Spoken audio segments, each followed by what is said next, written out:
What's up, ladies? Happy Friday. We made it through another week. Well, I shouldn't say we. Maybe you didn't make it through another week. Maybe it was just all you could do and you gave up midway. But it's Friday and I'm happy that you're here with me today. And I'm going to talk about all things getting ready for the holidays. Am I right? We've got that next week just coming up. And first of all, my next Tuesday episode is so special to me. I hope you all tune in and check that out. I recorded with my mom, beautiful Evelyn Waldron, and she is such a rock star. You know, it's so far from her to me. We are complete different opposites, but everything that's good in me is because of her. She was raised on a farm with 6 brothers and sisters and grew their own food, made their own clothes. She had to help take care of all the kids when my grandma got cancer, and she's just always been that kind of a nurturer, and then went on to marry my dad and have 8 children and continued the cycle of planting a huge, beautiful garden and sewing clothes. She sewed all of our dresses for dances. She sewed all of my sister's wedding dresses.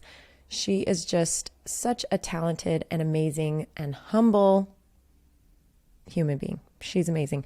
I really loved getting to sit down and talk with her. I think I should have her on again. Afterwards I thought, wow, I really should have asked my siblings any questions they would have while I had the opportunity to have her here. So maybe I'll have her on again. She was pretty natural, so it would be okay. So tune in on Tuesday for that one. I thought that was a very appropriate one to have on Thanksgiving week because I am unbelievably thankful for my mother. Now, that being said, even though I am unbelievably thankful for her and my family, that brings us to today's episode and dealing with the family drama and the relationship drama that comes with the holidays. How do we deal with all that? First, you have to understand where the drama comes from. So you go back to your family of origin and you have to look really at what your expectations are for holidays and what maybe your husband or your boyfriend or, you have the conversation of what are your expectations for this holiday? Because you don't know if you've been married quite a long time, you've probably figured this out. I reached out to all of my ladies in my membership, in my group, in my sisterhood, the Revitalized Sisterhood. And I said, hey, I would love to hear how holidays kind of play out in your houses because they're completely different than how they play out in my home. And not only that, I got all of this information that I was like, well, duh, of course that's different than mine. Well, duh, of course that's, things like divorced parents.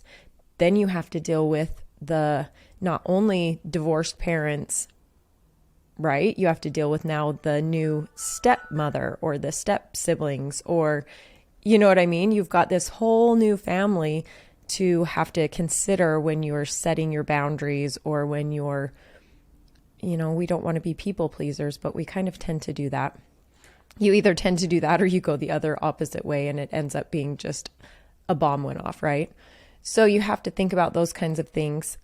Also, religion. I don't know why I didn't even think about that because, well, I know why I didn't because we're in such a little bubble here that it's not something that I've ever in my life had to think about. I've never had to rearrange what I've done over the holidays because of a religion. And that's interesting. One of my gals brought up that half of her family is Christian and half of her family is Jewish. And I'm like, wow, yes, that would be very different. That would create, menu differences and celebrating differences and things like that. So also the things that you don't consider, what if you're the type of person that over celebrates, you have got all these big traditions, like the full traditional meal, sitting down at the dinner table together with like 20 family members, like full on Griswold's Christmas vacation right here, right? What if you do the full on celebrate every holiday, the Valentine's cards, the St. Patrick's Day leprechauns come through your house and all the things, right? You're just over the top. Well, what if you end up with a boyfriend or a husband who never celebrated anything. And this is so foreign to them that they're just like, you're crazy. Or even presents, gifts. You don't think about those kinds of things. Are you the kind of person that prepares the meal? Or do you let that go to the matriarch of the family or the patriarch of the family? Like, who prepares the meals? These are all things that are great conversations to have. And not that they're going to make or break your relationship, but it comes to how you're going to be able to understand where someone's coming from when they're feeling overwhelmed or anxious or things like that. So I had a situation yesterday where, and we all have these situations all the time. It's just what happens in life, especially for women, I feel like. But I had my day planned out perfectly, like to the hour, because Rick wasn't here. He was up with a crew of guys working on our cabin. And so I had to figure out my work schedule and figure out having the baby with me. But also I had scheduled a hair appointment months ago, and that never happened. So I had it just worked out perfectly where I could go to my hair appointment, then hurry and run over and record this episode that I'm recording early in the morning the next day, and then go get the baby and then do the things and blah, blah, blah, blah, blah. Right. So then Rick calls and says, hey, you need to go pick out tile so that we can get this backsplash done while these guys come back up tomorrow. Hey, you need to go meet Nick at Home Depot so that you can get the grout and pick out doors and whatever, which I am thrilled to do because these are things that I'm so excited to do and have done. But of course, one thing leads to another, and you're pushing back what you had planned, or you're pushing back schedules, or and so you become kind of this people pleaser almost, which in this case, I'm not saying he was doing this and it was so mean and intentional. It was things that needed to get done. But in a situation like that, where if I was just like firm and no, I need to go record, and no, I need to do what I need to do, not what you need me to do, it would have caused a fight, a big fight. It would have caused hurt feelings. It would have made him feel like I wasn't appreciating what he was up trying to get done at the cabin. So that kind of thing is what you need to think about when you're going into these situations with family for Thanksgiving, right? So I've kind of come up with like 4 ways to remind yourself how to handle situations, to not let the drama become like catastrophic level drama. So first of all, you have to understand what your expectations are, right? That's what I was talking about. You have to understand if you're going home to meet your boyfriend's family for the first time, get a full on, figure out what that's going to look like for you. Figure out, are you going out of town and staying at someone's home? Are you going to be flying in, so you're going to need a ride from the airport? Or are you the kind of people that are just like, no, we need to get our own car, we need to have our own space, we need to have our own hotel room? That's a big one too. I know, even with families that have been together for so long, like I've been married to Rick for 16 years, or my good friends have been married much longer than us. And she said, even though they love their families dearly, her husband gets really overwhelmed because he doesn't come from a huge family of loud kids and big traditional celebrations. So he gets very overwhelmed. And so either he only comes up for the dinner part and then goes back home and stays home, even though she and the kids stay at her parents' house, because they understand that that's a lot. That's really overwhelming for someone that doesn't come from that kind of a background and that family of origin, right? So they have figured out that works best for them. So you've got to think about things like that. If you're going to someone's home for the holidays, are you staying in a bedroom in their home? Are you getting a hotel room? Just be ready with those kinds of things prior to even going, so that there's no feelings, there's no last minute upset, there's no confusion, right? You've just made it very clear, this is what's going to happen, this is what we do. Everybody's happy, everybody's on board, right? All right. So I just made understand your expectations and set boundaries ahead of time. I just blurred that into one. So that was two different things. Understand what your expectations are, and then set boundaries ahead of time, which would be like the car, the sleeping arrangements, that kind of thing. You know what else?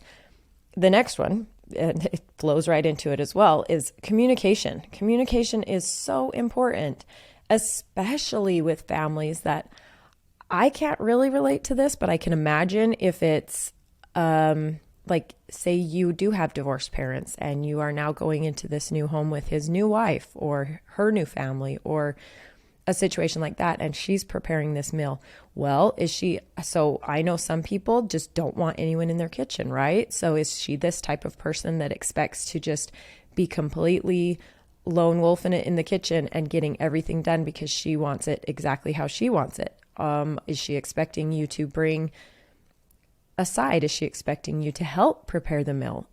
These are things that good communication can, if you get in there and she's preparing this meal and just been doing it all day and slaving over the stove and everything, and you assume that that's what she wants to do, if you've never communicated and asked, hey, can I help, or whatever, she can then start feeling resentment for you for just sitting around and watching her do all this hard work, right? Or if you try to help and you're in there in the way, she might resent you because you're in the way. Communication. It's so silly that people, instead of just asking, or instead of just talking things out and being very clear with, hey, I'm here to help you. If you don't want my help, fine, whatever. Like, why do you don't need to feel scared or feel bad just to communicate that, you're either here or you're not here. So that's a foreign concept to me, to not just speak all the time and not talk all the time and just say every little thing that's on your brain. But I'm learning. I've got these women in my group in the Revitalized Sisterhood that I'm learning from these women, because they are not the same as me. They are not a bull in a china shop like I am. I go in like, boom, full force. Let me help. Let me do this. Let me whatever. And they are the types that would be kind of quiet or not want to hurt someone's feelings, so they would not want to say something wrong. Or, there are different situations where you have to understand that not everybody's personality is just like yours, and not everybody's going to understand the things that you're holding in your brain if you don't say them, if you don't let them out. The other thing that's a really, really good reminder that you might not think about is childcare.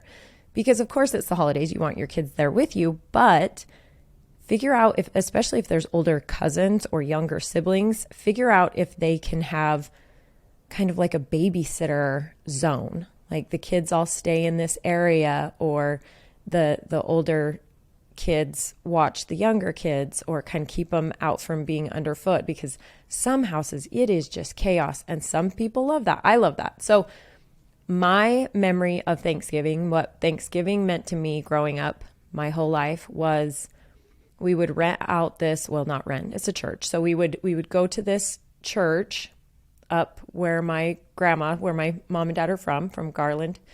And we would go to this church, and it would be all the family. I mean, so my mom has 7 in hers, right? So, and then she's got 8 kids, and each one of my aunts and uncles have anywhere from 5+ kids. So, I mean, there's 50 kids, all just around the same ages. We were all the same ages. There was always a cousin from each family around the same age. We were all running around like having the best time, right? And then we would have this full spread of just the best traditional food, turkey, mashed potatoes, stuffing, pies, like the pies. You can't even imagine the amount of pies, because these women are like the original OG homemakers, right? So they learn to cook. They learn how to make good food. And so the whole cultural hall of this church would be just tables to be able to fit this 100 people. And that's my memory of Thanksgiving. And honestly, same memory for Christmas is up on my grandparents' farm, same family. There was just so many of us, and we'd just be running around the house and running around the farm. And so for me, the chaos it's funny, you'd think it's totally normal, but it can be overwhelming. So for a person like me that wants to control my kids, I want to keep them under control in a lot of situations, that's chaos for me. So to have someone there to help, okay, I know the kids are in this one room being watched, taken care of, so I can pay attention to helping with dinner or something like that, right? So that might be something that's going to be helpful for you as well. Take a time out. I tell my kids all the time, why can we put our kids in time out, but we don't think that we need time out, right? So obviously, every family has trigger words or trigger conversations or trigger topics, right? These are the topics, just like in your marriage, that you just know you don't go there. And for some reason, we always go there. Why? I mean, I don't understand why. We just have to do it. And so instead of continuing down that bad path and making everybody uncomfortable in this weird, awkward situation that you've created by now going way too far down that path in this topic, stop, right? Just stop yourself. Have the, what is it? Intention. Have the intention. Wow. It's too early, you guys. It's way too early. Have the intention of, if you start to feel yourself going down that path, stop, right? I know the counting's good. If it's something that you can just like stop and just be like, oh, okay, I shouldn't say that. Like, I'm not going to go there. Just count to yourself, count down from 10 and don't go back to that topic. Don't engage. And the other thing is, if it gets to a point where you're like, oh boy, I need to just separate myself just before it gets to that point, just go put yourself in a timeout. Go take a breather. Everybody gets overwhelmed. Everybody feels anxious. I mean, at some level, at some point, certain things make us feel this way. So just go take a breather. Take a little walk around the house. Go to a back room. Go hold your baby. Do something that just is going to give you 10 minutes of calm, right? It's such a stereotype. Is that what it would be called? A stereotype of these family traditions and these family get-togethers for holidays, where it's like the movies, like I mentioned before, the Christmas Vacation, where you're trying so hard to have everything go right and everything be so perfect, and everything turns out wrong and just bad and just you just have to set yourself, don't set yourself up for those failures. Don't set yourself up for thoughts like that. If you go into something assuming that the table is going to look a certain way, or assuming that a meal is going to be a certain way, or you're setting yourself up for failure, because maybe it will turn out great, maybe. But if you're expecting something to be very specific and it doesn't turn out the way you want it to, you're going to be upset. You're going to fight with your husband. You're going to yell at your kids. I mean, it's just inevitable. So the biggest takeaway from this, I think, is set your expectations at a level of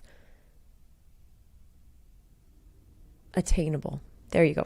At a level of attainable. It's just like the 7 habits, right? Attainable goals. If we set goals that are attainable, we can meet them, we can feel good about them. If we set them too high, we can't, and we feel like failures. And when they don't happen, we get really upset about it. So take the time to set realistic expectations and not put so much pressure on yourself or your family members, right? We're all here to be together, to love each other, to be thankful for each other.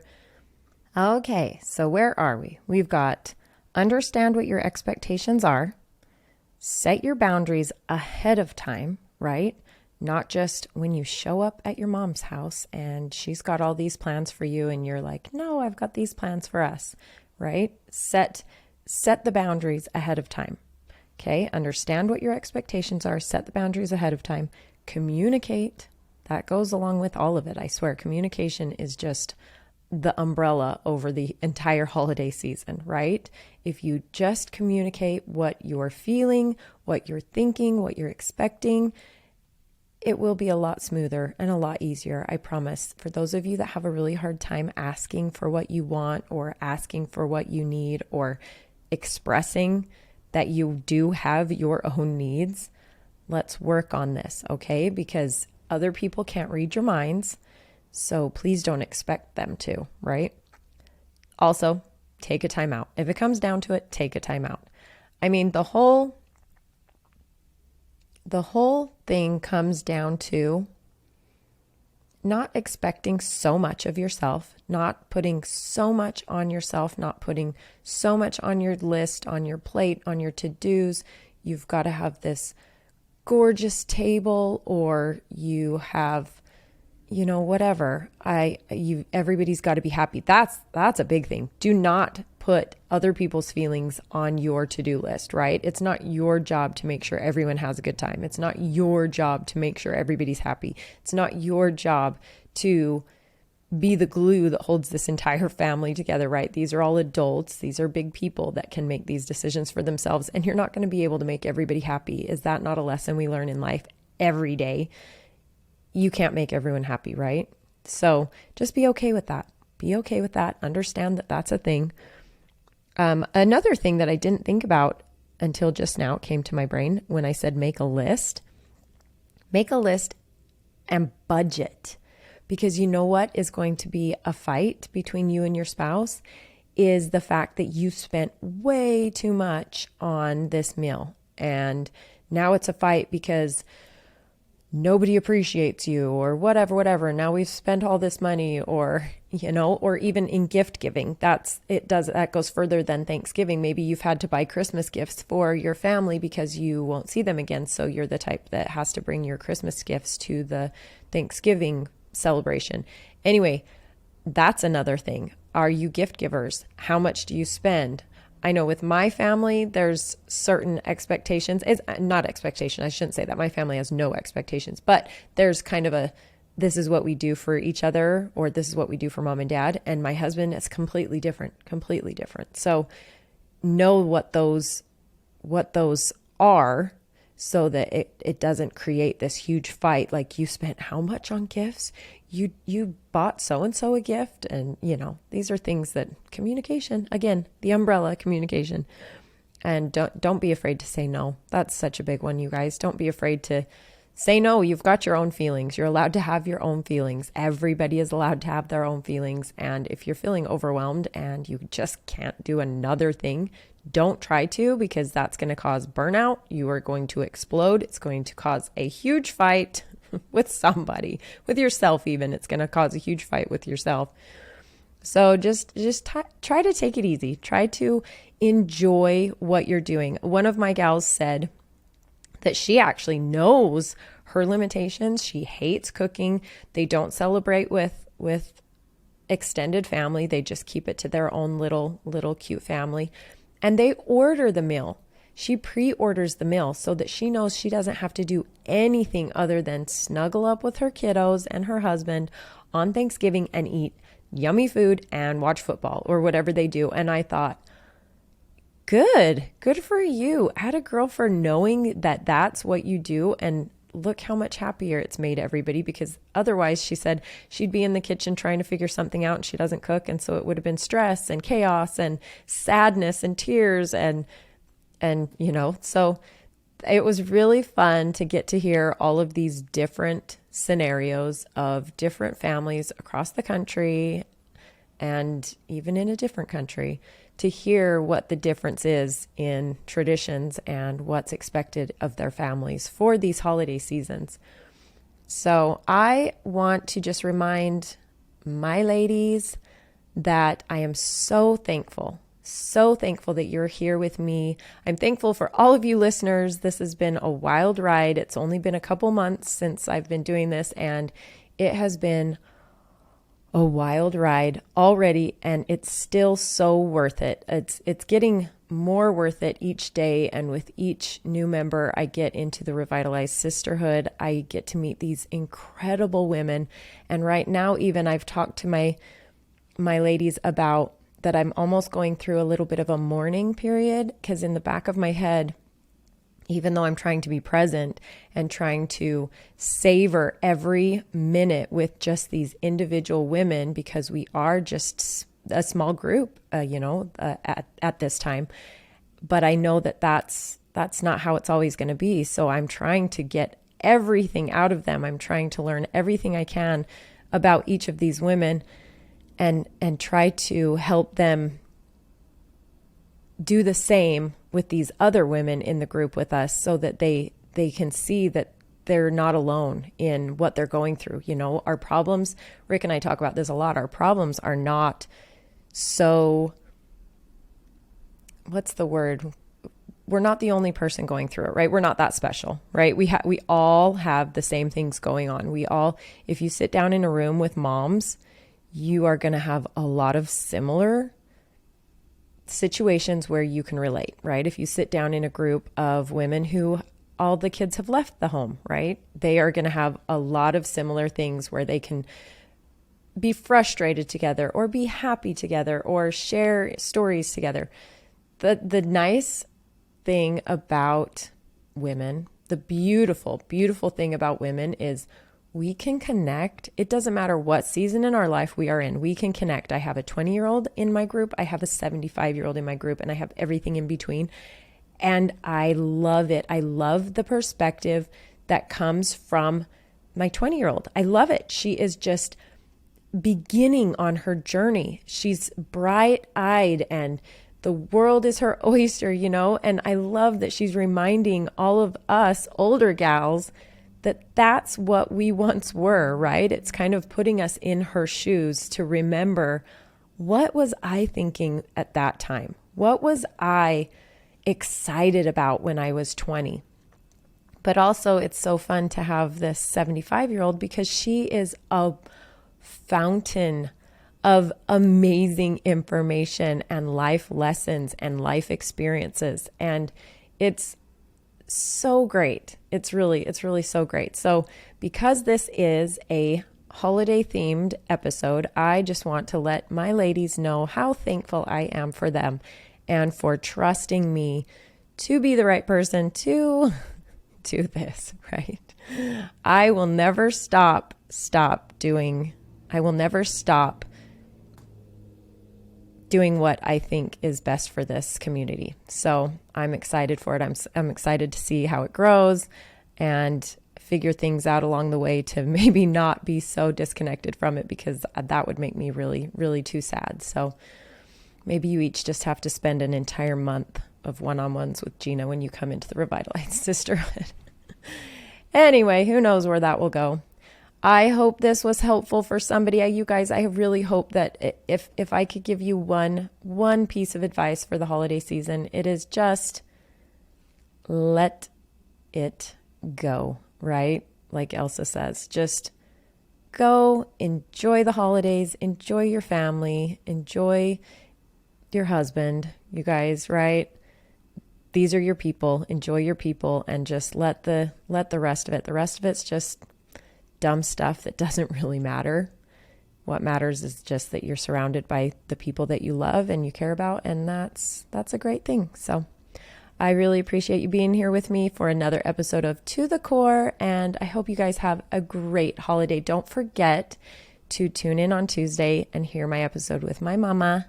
She's amazing. I will say it over and over again. She is such a cool lady. And if you haven't already, go sign up for my weekly newsletter. Go to revitalizedwomanhood.com and sign up for the weekly newsletter. And if you haven't yet, I really, really encourage you to sign up for the free 4 weeks to a fresh start program that I've got in there. It's a month-long series of emails that kind of walks you through, like I just talked about, getting back into that mindset of the 20-year-old woman that you were before you had all of these labels put onto you of, I don't have goals, I don't have visions, I'm just a mom, or I'm just a wife and I do what I do for my house. there's nothing wrong with that, but that's neutral. That's what we all want. So try to put yourself back in that 20-year-old mindset of what were you dreaming about? What were you seeing for yourself in 10 years at that stage in your life? And that's what that 4 weeks to a fresh start program kind of helps you do. It kind of helps you reset your brain and put you back into that kind of goal setting, vision board kind of space. So go check that out. Hey, thanks you guys. I really appreciate you. Again, don't forget to tune in on Tuesday. Have a great weekend.